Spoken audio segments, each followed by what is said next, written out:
পতেঙ্গায় বিমান বাহিনীর যে বিমানটি দুর্ঘটনায় পড়েছে ইয়াক 130 প্রশিক্ষণ যুদ্ধ বিমান, এরকম বিধ্বস্ত হবার ঘটনা এই প্রথম নয়। এর আগে 2017 সালে দুবার একই ধরনের বিমান দুর্ঘটনায় পড়েছিল এবং গতকালের এই দুর্ঘটনাটি নানা প্রশ্নের জন্ম দিয়েছে। জানবো আরেকটু বিস্তারিত। এই মুহূর্তে আমাদের সাথে যুক্ত হচ্ছেন এভিয়েশন বিশেষজ্ঞ উইং কমান্ডার অবসরপ্রাপ্ত মোহাম্মদ হাসান মাসুদ। স্বাগত জানাচ্ছি আপনাকে সংবাদ সংযোগে। এই যে প্রথমেই জানতে চাইবো যে ইয়াক 130 প্রশিক্ষণ যুদ্ধ বিমান পরপর তিনটি, 2017 সালে দুটি এবং গতকালের যে দুর্ঘটনাটি, তিনটি দুর্ঘটনা ঘটলো। কেন এসব দুর্ঘটনা ঘটছে? বিমানের কি কোনো ত্রুটি আছে? না, গতকালকের ঘটনাটা টোটালি পাইলটরা তার মিশনের জন্য টেক অফ করেছে, করার পর এটাতে ফায়ার হয়েছে। ফায়ারটা এটা ইজ নট হিউম্যান এরর কিংবা পাইলটের এররের জন্য না, it is purely some technical problem. এটা কেন হয়েছে that will be identified later on. Investigation team গঠন করা হয়েছে, তারা এটা ফাইন্ড আউট করবে এবং definitely there was some problem with the technical aircraft fuel system or oil system or hydraulic system।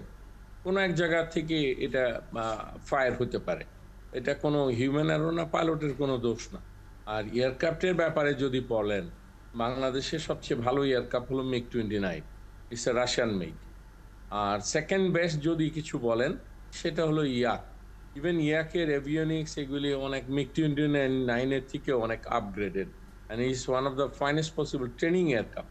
This aircraft training এর জন্য ইউজ করা যায় এবং এটা যুদ্ধকালীন সময়ে এটা ফাইটার এয়ারক্রাফট হিসাবেও কাজ করতে পারে। তো সেই হিসাবে এয়ারক্রাফট সম্বন্ধে যে কথাগুলি মানে বিভিন্ন পত্রিকায় দেখছি, দিস ইজ নট কারেক্ট। ইয়াক is one of the finest possible aircraft. আমাদের জেনারেশনে সবচেয়ে ভালো এয়ারক্রাফট এয়ারফোর্সে এসেছে হলো MiG-29, দেন হ্যাঁ এই ইয়াক। এবং যেটি আমরা যেটি জেনেছি সেটি হচ্ছে একেবারে পঞ্চম প্রজন্মের যে যুদ্ধ বিমানগুলো, এমনকি সুখোই 57 সেটি চালানোর জন্যও ট্রেনিং এয়ারক্রাফট হিসেবে ইয়াক 130 ব্যবহার করা হয় সারা বিশ্ব জুড়ে। সেই যুদ্ধ বিমানগুলো দুর্ঘটনায় পড়ছে, বিশেষ কোনো যান্ত্রিক ত্রুটি বা আপনার কি মনে হয় আসলে? না, ওই আগের অ্যাক্সিডেন্টগুলি এক এক রকম হয়েছিল। প্রথম অ্যাক্সিডেন্ট যেটা হয়েছিল নাইট ফ্লাইং এ যে তারা মানে এটা দুইটা এয়ারক্রাফট ফরমেশনে যে তারা অ্যাক্সিডেন্ট হয়েছিল, ওটা পিওরলি অনেকটা হিউম্যান এরর টাইপের ছিল। কিন্তু দিস ওয়ান, এটা আপনারা সারা বিশ্বের লোকজন দেখেছে, এটা ইউটিউবে ভরে গিয়েছে। কিভাবে হয়েছে? উই মাস্ট গিভ ক্রেডিট এই দুই পাইলটকে। একজন মারা গিয়েছে, আরেকজন আছে সোহান। তারা এয়ারক্রাফটটাকে মানে কোল্যাটারাল ড্যামেজ থেকে বাঁচানোর জন্য সুন্দর করে টার্ন করে নিয়ে নদীর মধ্যে যে তারা ইজেকশন করেছে এবং এয়ারক্রাফটটাকে ওই নদীর মধ্যে ফেলেছে, কর্ণফুলী নদীতে, এবং দেয়ার বাই সেভিং একটা বিরাট কোল্যাটারাল ড্যামেজ। আপনার ওই উল্টা পাশে কিন্তু কোরিয়ান ইপিজেড, এখানে হলে বিরাট একটা ক্ষতি হতো মানে কোল্যাটারাল ড্যামেজের ব্যাপারে।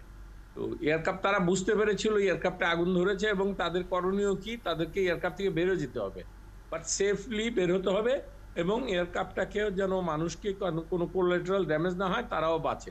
কিন্তু আনফর্চুনেটলি দুইজনই সুন্দর প্যারাটুট আমরা ভিডিওতে দেখেছি, ইজেকশন পারফেক্ট হয়েছে, বাট আনফর্চুনেটলি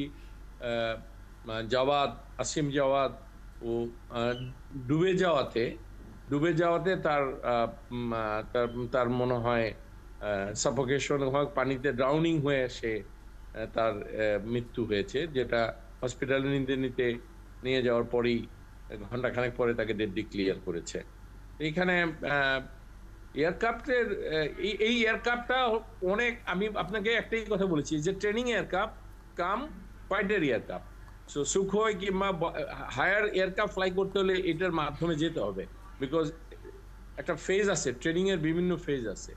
সেই জন্য এই এয়ারক্রাফটটাকে চুজ করা হয়েছে এবং it was not bad, it's a very sophisticated aircraft. সাধারণত যেসব প্রশিক্ষণ যুদ্ধ বিমান ব্যবহার করা হয়, এ ধরনের বিমান ব্যবহারের সময় বা প্রশিক্ষণের সময় দুর্ঘটনা এড়ানোর জন্য কি আলাদা করে বিশেষ কোনো ব্যবস্থা নেওয়ার সুযোগ আছে? না, আপনি একটা এয়ারক্রাফট আকাশে যখন উড়ে, এখানে কোনো ব্যবস্থা, হ্যাঁ প্যারাসুট ইজেকশন সিস্টেম দেখেন, আগে আমাদের চাইনিজ এয়ারক্রাফটের ইজেকশন সিস্টেম, ইজেক্ট করলেও পাইলট মারা যেত। এখন তো ইজেক্ট করলে পাইলট বেঁচে যায়। বাট কালকের এটা সো আনফরচুনেট যে একজন তো বেঁচে গেছে, আরেকজন কেন মারা গেল এটা এখনো ইনভেস্টিগেশনের ব্যাপার। প্রবাবলি তার ডাউনিং হয়ে গেল কেন, প্যারাসুটের সাথে তো ওকে ও লাইফ জ্যাকেট থাকে, লাইফ জ্যাকেটটাও কাজ করার কথা। তারপরে আমি ভিডিওতেও দেখেছি একটা ডিঙ্গি ছিল, একটা ডিঙ্গি থাকে এয়ারক্রাফটের সাথে যাতে ওটার মধ্যে উঠতে পারে, তো ওটা পাশে ভাসতেছিল, কিন্তু ওর প্যারাসুটের পাশে ভাসতেছিল, why he could not get in, এইগুলি ইনভেস্টিগেশন করলে পরে বোঝা যাবে। আপনাকে অসংখ্য ধন্যবাদ আমাদের সাথে যুক্ত হবার জন্য।